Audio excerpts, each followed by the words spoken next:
Hey guys, I am Rakesh on CodeFlux back with another video. So this video is a part 3 of week 5 in which I will cover the React props like what are React props and how we can use the React props. अब हमारा next topic आता है react props जो कि बहुत एक important topic है कि रिएक्ट प्रॉप्स होता क्या है। देखो, अब कोई मान लो कि तुम्हारे पास एक पेरेंट है, उसके पास कुछ प्रॉपर्टीज हैं, वो तुम देना चाहते हो अपने चाइल्ड को, तो तुम उसे कैसे एक्सेस करोगे, मतलब वो चाइल्ड तुम्हारा जो है उस पेरेंट की प्रॉपर्टी को कैसे एक्सेस करेगा, तो वो तुम्हारा होता है रिएक्ट प्रॉप्स के द्वारा। इन React props short for properties are a way to pass data from parent component to a child component. They allow you to customize and configure the child component based on values provided by their parent component. तो तुम यहाँ पे देख सकते हो कि मतलब एक हायरार्की शो की गई है, जैसे कि पहला कंपोनेंट है एक पेरेंट कंपोनेंट है, उसके नीचे उसके दो चाइल्ड कंपोनेंट हैं। तो उसको मुझे अगर कोई स्टेट, जैसे मैंने वेरिएबल थी, स्टेट की वेरिएबल थी, मैंने काउंट की थी, उसे अगर मुझे पास करना है और उसके चाइल्ड में, तो कैसे पास करूँगा, प्रॉप्स का यूज़ करके ही पास करूँगा। अब इस प्रॉप्स को एक्सेस करने के कई तरीके होते हैं, कई टाइप्स होते हैं इसको एक्सेस करने के, मैं वो सब चीज़ तुम्हें यहाँ पे दिखाऊंगा। In React there are the several ways to pass the props between the component each with its own use cases. Here are some of the common methods. In React props are use to pass data from the one component to another, typically from a parent component to a child component. Props are read only and help to make custom component more usable by allowing them to accept dynamic input। देखो, आपको जो तुम parent से पास कर रहे हो value child component में, तो चाइल्ड क्या करता है, बस उसे एक्सेस कर सकता है, उसे चेंज नहीं कर सकता है। अब देखो, ये जो प्रॉप्स होते हैं मतलब पेरेंट्स से कैसे चाइल्ड में पास होते हैं, वो तो मैं तुम्हें दिखाता हूँ कि मैंने यहाँ पे एक कंपोनेंट बनाया है पेरेंट का और एक कंपोनेंट दूसरा बनाया है चाइल्ड का, उसमें तुम्हें प्रैक्टिकली दिखाता हूँ। चलो आ जाओ। तो मैंने एक पेरेंट कंपोनेंट यहाँ बना रखा है, इसे बंद कर देता हूँ पहले। तो मैंने यहाँ पेरेंट कंपोनेंट बना रखा है, जिससे कि यहाँ पे रिएक्ट से रिएक्ट इंपोर्ट कर रखा है मैंने, और चाइल्ड से एक चाइल्ड कंपोनेंट मैंने इंपोर्ट कर रखा है जो मैंने यहाँ बनाया है। ठीक है, पहले पेरेंट्स को दिखा देता हूँ मैं। तो मैंने एक पेरेंट कंपोनेंट यहाँ बनाया, फंक्शन पेरेंट, यहाँ पे एक वेरिएबल इनिशियलाइज कर रहा हूँ, const name is equal to John and const age equal 30। देखो, ये मैं ऐसे इनिशियलाइज कर रहा हूँ क्योंकि वैल्यू मैं इसकी चेंज नहीं करूँगा, इसलिए मैं स्टैटिक फॉर्म में, इसलिए मैं कॉन्स्ट के द्वारा यहाँ पे वेरिएबल इनिशियलाइज कर दे रहा हूँ। तो ये तुम्हें रॉन्ग नहीं देगा, बस ये तुम्हारा कोई एरर नहीं देगा, बस ये इसकी वैल्यू तुम चेंज नहीं कर सकते यहाँ पे अगर ऐसे लिखते हो तो। उसके बाद रिटर्न में एक डिव मैंने बनाया, पेरेंट डिव, उसके अंदर एक हेडिंग बनाई है, उसके अंदर एक चाइल्ड कंपोनेंट है, देख रहे हो। अगर मैं इसे हटा दूं यहाँ से ऐसे, तो ये चाइल्ड कंपोनेंट, देखो यहाँ पे मैंने एक चाइल्ड कंपोनेंट बनाया था, उसको मैं यहाँ से एक्सपोर्ट कर रहा हूँ और यहाँ पे पेरेंट कंपोनेंट में यूज़ कर रहा हूँ। अब मान लो कि ये जो प्रॉपर्टीज है एज और नेम, पेरेंट्स कंपोनेंट में मुझे चाइल्ड कंपोनेंट में पास करनी है, तो मैं कैसे करूँगा। तो मैं लिखूँगा name is equal to curly braces. अगर जब भी मुझे कोई वैल्यू पास करनी तो एक्सेस करनी होती है तो मुझे कर्ली ब्रेसेस में ही लिखना पड़ता है। तो नेम इज इक्वल टू यहाँ पे नेम, ये जो नेम तुमने लिखा है यहाँ पे पास हो जाएगा एज ए नेम। उसके बाद एज जो है यहाँ पे वो एज पास कर रहा हूँ एज ए एज। उसके बाद मुझे उसे, अब मान लो कि मैंने उसे पास कर दिया चाइल्ड कंपोनेंट में, अब वो चाइल्ड मुझे कैसे कैसे उसे एक्सेस करेगा, आओ देखते हैं। तो ये रहा, देखो मैंने एक चाइल्ड कंपोनेंट बनाया सिंपल, उसके बाद रिटर्न लिखा, मैंने एक डिव बनाया, पेरेंट डिव यहाँ पे बनी हुई है, उसके अंदर एक हेडिंग है चाइल्ड कंपोनेंट, उसके अंदर मैं नेम लिख रहा हूँ, नेम कॉलन, देखो यहाँ पे मैं एक्सेस कर रहा हूँ, यहाँ पे प्रॉप्स लिखा है मैंने। तो ये पहला तरीका है, मैं और भी तरीके होते हैं बताऊंगा। कि प्रॉप्स मैंने लिखा है प्रॉप्स डॉट नेम, तो ये तुम्हारा नेम मिल जाएगा, और प्रॉप्स डॉट एज, तो प्रॉप्स एक प्रॉपर्टी है बेसिकली रिएक्ट की, जो कि तुम्हारा जितने भी तुम उसमें वेरिएबल होंगे तुम उसको एक्सेस कर सकते हो। तो प्रॉप्स डॉट नेम लिखो, तुम्हें नेम मिल जाएगा, प्रॉप्स डॉट एज में तुम्हें एज आ जाएगा। देखो यहाँ पे जो पेरेंट में तुमने लिखा है, नेम में तुम्हें जॉन मिलेगा और एज में 30 मिलेगा इसमें। अब देखो तुमने पेरेंट कंपोनेंट बना लिया है, तो पेरेंट कंपोनेंट अब मैं इसे यूज़ करता हूँ app.js में जाके। तो मैंने यहाँ पे इसे यूज़ किया हुआ है पेरेंट कंपोनेंट को, और यहाँ पे इंपोर्ट किया हुआ है सिंपली। टर्मिनल में चलते हैं,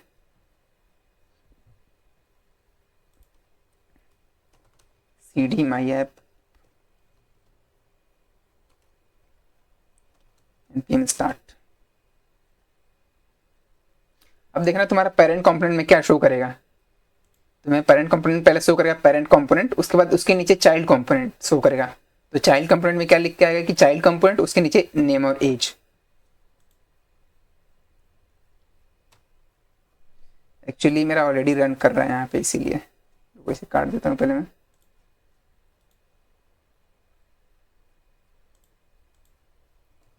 स्टार्ट।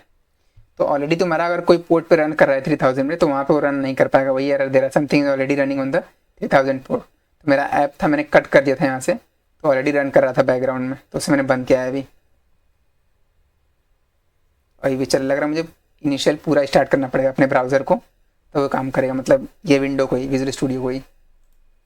विजुअल स्टूडियो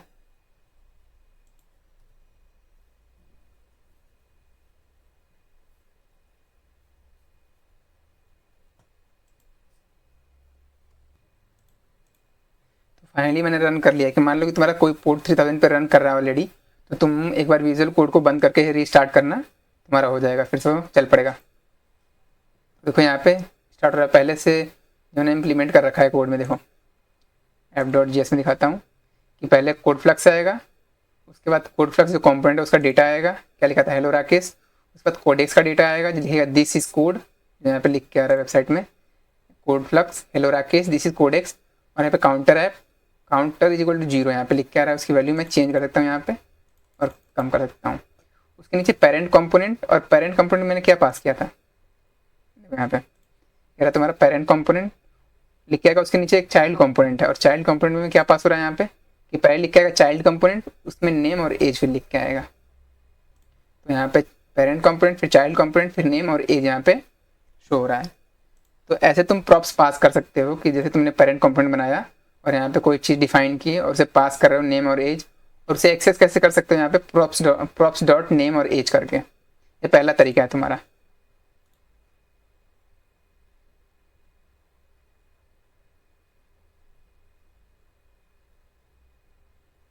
ये हो गया चाइल्ड कंपोनेंट। दूसरा तरीका क्या है, यहाँ पे इसे मैं कॉपी करता हूँ और इसे पेस्ट करता हूँ। चलो चाइल्ड कंपोनेंट में कंट्रोल ए, इसको मैं वो कर देता हूँ, कमेंट कर देता हूँ, कंट्रोल वी, अब इसे सिलेक्ट एस करता हूँ। देखो इसमें मैंने क्या किया है कि जो मैंने पेरेंट कंपोनेंट में पास किया है एज ए नेम और एज, उसको मैं एक्सेस कर रहा हूँ। पहले मैं कैसे कर रहा था, यहाँ पे प्रॉप्स लिख रहा था, ठीक है। अब यहाँ पे मैं नेम और एज लिख रहा हूँ कर्ली ब्रेसेस में, अब इसको एक्सेस भी कर ले रहा हूँ एज ए नेम और एज, और ये चीज़ चलेगी भी पूरी तुम्हारी एज इट इज़, मतलब सही चलेगी, कोई दिक्कत नहीं होगी तुम्हें यहाँ पे। तो तुम देख सकते हो कि मैंने कंपाइल किया था, यहाँ पे नेम और एज जॉन लिख के आ रहा है, इसे मैं फिर से एक बार चेंज कर दूँ थोड़ा सा। पेरेंट कंपोनेंट में नेम में राकेश लिख देता हूँ,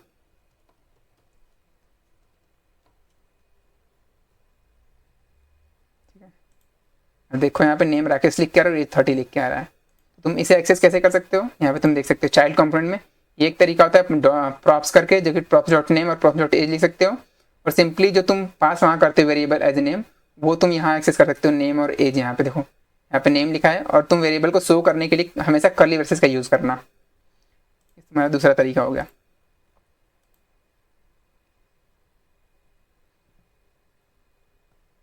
और ये देखो प्रॉप्स जो मैंने शुरू में ऊपर दिखाया था, ये तुम्हारा चाइल्ड कंपोनेंट, ऐसे भी तुम एक्सेस कर सकते हो उसमें। अरे और मैं ऑलरेडी दिखा चुका हूँ, ये रहा, अब ये रहा टाइप 2, मतलब सेकेंड टाइप में कैसे तुम प्रॉप्स एक्सेस करते हो। अब यहाँ पे मैं इसे भी कमेंट कर देता हूँ,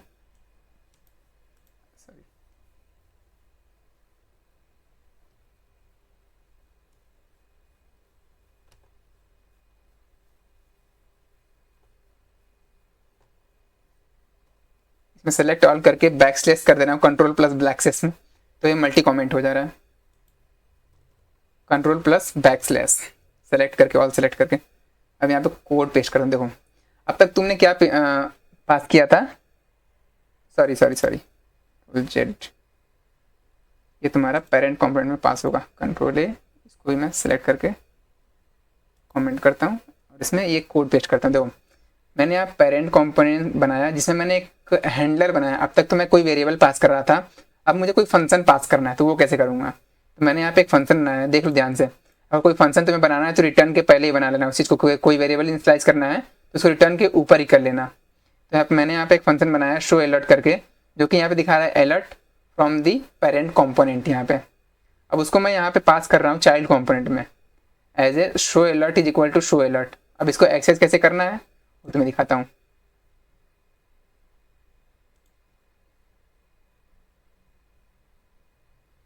अब चाइल्ड कंपोनेंट का कोड है, इसे कॉपी करता हूँ, इसे यहाँ पे पेस्ट कर देता हूँ और इसे कंट्रोल एस से सेव कर लेता हूँ। इसे मैं कंट्रोल एस से सेव कर लेता हूँ। अब देखो मैं इससे समझाता हूँ सिंपली, जैसे कि मतलब यहाँ पे तुमने जो पास किया था पेरेंट कंपोनेंट में, यहाँ पे शो अलर्ट करके उसे तुम यहाँ पे शो अलर्ट करके as it is same as it is यहाँ पे एक्सेस भी कर सकते हो फंक्शन को भी। यहाँ पे तुमने ऑन क्लिक बटन लिखा, उस पर क्लिक किया तो क्या होना चाहिए, ये हैंडलर कॉल होना चाहिए, शो अलर्ट है। अब इसे हम लोग देखते हैं काम कैसे कर रहा है। आओ क्या अभी रन नहीं हो रहा है, क्या कुछ प्रॉब्लम आ गई? लेट मी सी।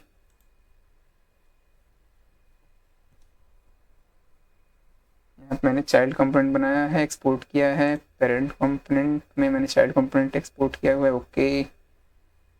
उसको मैंने app.js में यहाँ पे यूज़ किया है, ओके। तो प्रॉब्लम कहाँ आ रही है? तो देखो कोड चल रहा है यहाँ पे, इसमें कोई प्रॉब्लम नहीं है, मेरा नेट थोड़ा स्लो था। तो यहाँ पे मैंने पेरेंट कंपोनेंट बनाया, तो यहाँ पे हैंडलर बनाया है, एक एरो फंक्शन बनाया है शो अलर्ट करके। अब इसे पेरेंट कंपोनेंट पास कर रहा हूँ, सॉरी चाइल्ड कंपोनेंट पास कर रहा हूँ। तो मैंने चाइल्ड कंपोनेंट लिखा और उसमें शो अलर्ट के नाम से मैंने इसे पास कर दिया। अब उसे मुझे एक्सेस करना है चाइल्ड कंपोनेंट में, तो ये रहा चाइल्ड कंपोनेंट मेरा। अब उसमें as a property as a props pass कर रहा हूँ शो अलर्ट, और उसे एक्सेस कर रहा हूँ बटन में कि जब भी ये बटन क्लिक हो चाइल्ड कंपोनेंट की तो उसमें शो अलर्ट वाला फंक्शन कॉल हो जाए। और क्या करेगा, यहाँ पे लिखा हुआ है कि hello from the parent component. मैं इसे रन करके दिखाता हूँ, कंट्रोल एस कर लेता हूँ।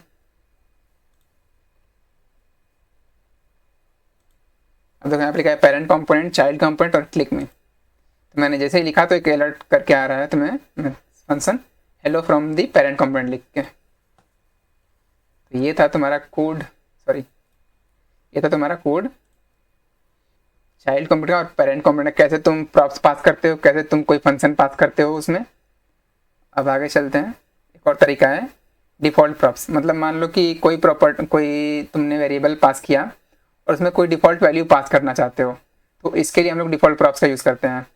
तो यहाँ पे चाइल्ड कंपोनेंट मैंने पास किया हुआ है, यहाँ पे सॉरी चाइल्ड कंपोनेंट में यहाँ पे पास कर रहा हूँ नेम और चाइल्ड नेम जो यहाँ पे एक्सेस हो रहे हैं। इसे कॉपी करता हूँ मैं,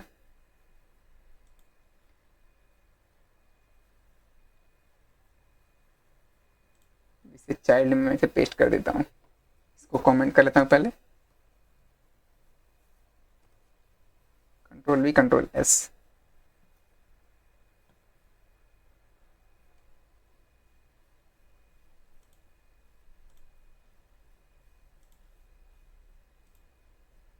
यहाँ पे देख सकते हो नेम में डिफ़ॉल्ट नेम आ रहा है और एज में डिफ़ॉल्ट एज आ रहा है। तो ये चीज़ कब यूज होती है तुम देख लो पहले।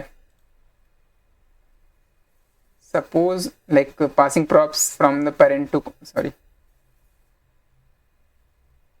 you can define the default values from props if they are not provided by the parent component। मतलब पेरेंट कंपोनेंट के द्वारा अगर कोई वैल्यू नहीं भेजी जाती है और तुम डिफ़ॉल्ट वैल्यू में कोई वैल्यू डालना चाहते हो, जैसे यहाँ पे कि पेरेंट कंपोनेंट से मैंने यहाँ पे अगर वैल्यू नहीं भेजी है और अगर फिर भी तुम चाइल्ड कंपोनेंट में शो करना चाहते हो, तुम शो कर सकते हो ये चीज़। यहाँ पे मैंने भेजा डिफ़ॉल्ट वैल्यू और इसमें शो कर दिया। तो अब तुम्हारा फोर्थ टाइप आता है कि तुम कैसे प्रॉप्स को पास करते हो। प्रॉप टाइप मतलब टाइप चेकिंग के लिए इसमें यूज होता है। React provide the prop type to validate the type of the props passed to the component is specially useful during the development to catch the potential bug. मतलब ये bug basically track करने के लिए होता है। अब दिखाता हूँ कैसे। देखो यहाँ पे मैंने इंपोर्ट किया हुआ है प्रोटोटाइप फ्रॉम द प्रोटोटाइप। तुम्हें पहले इंस्टॉल करना पड़ेगा npm i प्रोटोटाइप करके। उसके बाद यहाँ पे चाइल्ड कंपोनेंट है और चाइल्ड में मैंने ये चीज़ पास की हुई है नेम और एज, और यहाँ पे एक्सेस कर रहा हूँ नेम को एज ए नेम और एज को एज ए एज। और लास्ट में मैंने यहाँ पे एक चीज़ की हुई है child component dot prototype. Name में मैं चेक कर रहा हूँ जो prototype dot string is required, मतलब ये स्ट्रिंग है कि नहीं, जो नेम ये पास हुआ ये स्ट्रिंग है कि नहीं, एज जो है वो स्ट्रिंग है कि नहीं, या नंबर है क्या है। तो वही चीज़ यहाँ पे देखो prototype dot string ensure the name of the prop is a string और इज नंबर मतलब एज जो है वो नंबर है कि नहीं, उसी को रिक्वायर्ड सॉरी उसको ट्रैक कर रहा है। Is required ensure the props is provided और नॉट। अब फिफ्थ पॉइंट है तुम्हारा passing children as a prop. Like React can also use the pass component और एलिमेंट एज ए चिल्ड्रेन। अब तुम्हारा पहले मैं ये कोड जो कॉपी कर ले रहा हूँ, इम्प्लीमेंटेशन दिखाता हूँ। इसे पेरेंट कंपोनेंट में पहले पेरेंट कंपोनेंट को मैं कमेंट कर देता हूँ। इसे पेस्ट करता हूँ, कंट्रोल एस। दूसरा कोड है तुम्हारा चाइल्ड का, एक रैपर कंपोनेंट मुझे बनाना पड़ेगा। ERCOMPONENT sorry .js wrapper component है, wrapper components, okay wrapper component, control V control S। अब देखो कि यहाँ पे मैंने वहाँ पे ना प्रॉप्स पास किया ना कुछ पास किया, सीधा मैंने चिल्ड्रन पास किया। तो इसका क्या मतलब है, देखो यहाँ मैंने पेरेंट कंपोनेंट में एक कंपोनेंट बनाया है, पेरेंट कंपोनेंट सिंपल, उसके अंदर मैंने एक रैपर कंपोनेंट इंपोर्ट किया हुआ है, ठीक है, यहाँ पे इंपोर्ट किया, यहाँ पे यूज़ किया हुआ है। उसके अंदर मतलब नेस्टेड वे में मैंने H2 एक हेडिंग है, मैं इसके अंदर नहीं पास कर रहा हूँ कोई चीज़, उसके नीचे पास कर रहा हूँ एज ए नेस्टेड। तो उसको मुझे एक्सेस करना है, जैसे कि इस चीज़ को मुझे H2 को एक्सेस करना है, तो मैं कैसे करूँगा, देखो ये इसका चाइल्ड जो H2 है वो रैपर कंपोनेंट का चाइल्ड, क्योंकि उसके अंडर आ रहा है तो उसका चाइल्ड हुआ, तो इसको मुझे एक्सेस करना है, तो एज ए चिल्ड्रन मैं उसको एक्सेस कर सकता हूँ। तो देखो यहाँ पे रैपर कंपोनेंट यूज़ किया हुआ है। अब जाऊँगा रैपर कंपोनेंट में, सॉरी ये रहा रैपर कंपोनेंट। अब मैं रैपर कंपोनेंट में यहाँ पे चिल्ड्रन पास कर दूंगा, क्योंकि मुझे चिल्ड्रन को एक्सेस करना है यहाँ पे, क्योंकि रैपर के अंदर जो है वो चिल्ड्रन है, तो चिल्ड्रन को एक्सेस करने के लिए मैं यहाँ पे चिल्ड्रन लिख दूंगा सिंपल, और उसको यहाँ पे प्रिंट कर सकता हूँ रैपर कंपोनेंट और चिल्ड्रन। इसे मैं यहाँ पे सेव करता हूँ, इसमें देखते हैं, देखें तो यहाँ पे wrapper component this is passed as a child लिख के आ रहा है तुम्हारा। यहाँ पे लिखा था चिल्ड्रन, मैंने क्या लिखा था यहाँ पे पेरेंट कंपोनेंट में, this is passed as a child, ये